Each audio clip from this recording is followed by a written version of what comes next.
जम्मू कश्मीर के मजहबी रहनुमा मीर वाइज उमर फारूक की सिक्योरिटी को लेकर नया विवाद खड़ा हो गया है। अपोजिशन की तरफ से मुख्यमंत्री उमर अब्दुल्ला को निशाना बनाया जा रहा है। मेरे साथ ज़्यादा बातचीत के लिए हैं राज्यसभा सांसद गुलाम अली खटाना जी।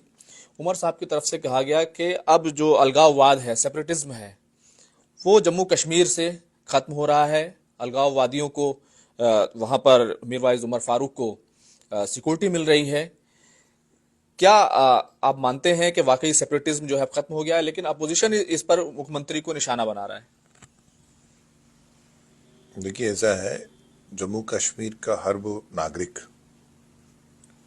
जो देश की कॉन्स्टिट्यूशन को मानता है, उसका सिक्योरिटी का जिम्मेदारी बनता है। देश के जो सत्ता में है, देश के वजीर आजम है, देश के वजीर दाखिला है, हर नागरिक का जो देश के कॉन्स्टिट्यूशन को मानता है, उसका सिक्योरिटी का जिम्मा हमारा है। जी। लेकिन नया विवाद ये है कि उनके सिक्योरिटी का हवाला देने से अपोजिशन ये कह रहा है कि तमाम चीज़ें जो है जम्मू कश्मीर में हो रही हैं, लेकिन इसके बावजूद जो है उनकी सिक्योरिटी का हवाला देने से उनको और ख़तरा पैदा होगा, और ये बयान जो है बेतुका है। देखिए, जो डिफरेंट रीजनल पार्टीज हैं, जहाँ जिसको आप हुर्रियत कॉन्फ्रेंस के नाम से कह रहे हैं, जहाँ जो उमर अब्दुल्ला साहब का पार्टी है, नेशनल कॉन्फ्रेंस। नेशनल कॉन्फ्रेंस, हमें सबको आपसी इख्तिलाफ को एक साइड छोड़ के और रख के, और जो देश के वजीर आजम, देश के वजीर दाखिला ने जो वहाँ और वहाँ की सरकार ने, वहाँ के सिक्योरिटी फोर्सेस ने, एडमिनिस्ट्रेशन ने, सिविलियन ने खासकर, और इतनी पार्टिसिपेशन करा है हर एक्टिविटी में, उसको हमें स्वागत करना चाहिए। और इंक्लूसिव हमें कश्मीर को वाकई में एक पीस का, अमन का दारुल खिलाफा बनाना चाहिए, और सबको आपसी जो एक दूसरे पे छींटा छांटी करना, या एक दूसरे को टाट करना, इससे हमें ऊपर उठना चाहिए। और हमें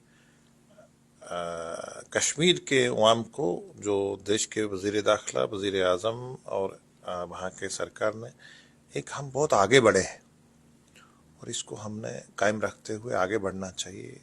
टूरिज्म से लेकर, रिलीजियस टूरिज्म से लेकर, किसान से लेकर, नौजवान से लेकर, हर दिन हम, हर सेकंड हमारा निकलना चाहिए कि हमारे नौजवान बच्चों के लिए कैसे एम्प्लॉयमेंट जनरेट हो जाए, और वहाँ लोग अपने अपने कामों पे कैसे दोबारा से चले जाएं, खुशहाली कैसे आ जाए। लेकिन यही मुख्यमंत्री उमर अब्दुल्ला थे जब तक इलेक्शन नहीं हुआ था। लगातार वो सवाल उठाते थे कि हालात नहीं बदले हैं, बल्कि हालात बदतर हुए हैं।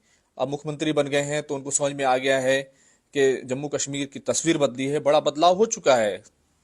क्या करते थे कि पहले एक पुरानी कहावत है कि अगर मैं लीड कर रहा हूँ, मैं चीफ मिनिस्टर हूँ, तो मैं एक ग्रुप ऐसा होगा जो देश को गालियां देगा, तो देश हमें और देगा, हम वैसे ही देंगे लोगों को, सबको।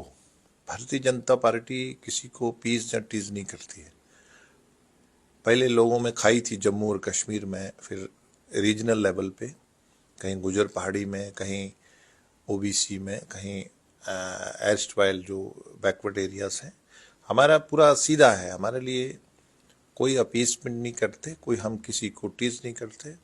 और सिक्योरिटी फोर्सेस जो है वो प्रोफेशनल है, ह्यूमन राइट्स का बेस्ट माना जाता है, और एक प्रोफेशनल तरीके से हम आगे बढ़ रहे हैं। और आज हम आम नागरिक को कोई नहीं चिढ़ता है। वो पुराने ज़माने चले गए, लंबी लंबी लाइनें लगाना, लोगों को टार्चर करना। हम बड़ा साइंटिफिक तरीके से जो देश के खिलाफ है उसको हम न्यूट्रलाइज करते हैं। लेकिन अगर देखें तो यही मीरवाइज उमर फारूक थे जो लगातार नज़रबंद रहे। उसके बाद वो दिल्ली आए, और दिल्ली से जाने के बाद उनको जो सिक्योरिटी थी उस सिक्योरिटी को बढ़ा दिया गया। क्या कोई बातचीत चल रही है? क्या कोई मुज़ाकरात हुए हैं, या कोई सहमति, इत्तेफाक किसी बात पर बन गया है मीरवाइज उमर फारूक और नई दिल्ली के दरमियान? नहीं, ऐसा नहीं होता है। देश का जो एक तरीका है, किसी भी इंडिविजुअल को सिक्योरिटी को, उसको किस दायरे में रखना, किस लेवल पे रखना, ये कमेटी होता है। होम मिनिस्टर उनको हेड करते हैं, उसमें उसकी इंडिविजुअल का थ्रेट परसेप्शन देखा जाता है। वो किसी का दिल्ली आने जाने से नहीं बढ़ता या कम होता है। मैं भी रोज दिल्ली आता हूँ, रोज बैठते हैं, तो ऐसा नहीं होता है। वो एक प्रॉपर एक सेट सिस्टम होता है। तो उसमें किसी का अगर इंडिविजुअल को थ्रेट का खतरा है तो उसको सिक्योरिटी मिलता है। वो ए या बी से बिलोंग करता है, उसका नहीं मानी होता। लेकिन अपोजिशन तो कह रहा है उमर अब्दुल्ला साहब की जबान जो है वजीर आला बनने के बाद जो है बदल गई है। ये वो आप उनसे पूछिए, नेशनल कॉन्फ्रेंस के लीडर हैं, लोगों ने उनको वो दिया है, मैंडेट दिया है, वो उनसे पूछिए वो ऐसा क्यों कहते हैं। चलिए, बहुत बहुत शुक्रिया बात करने के लिए। खुर्रम शहजाद, न्यूज़ 18 दिल्ली।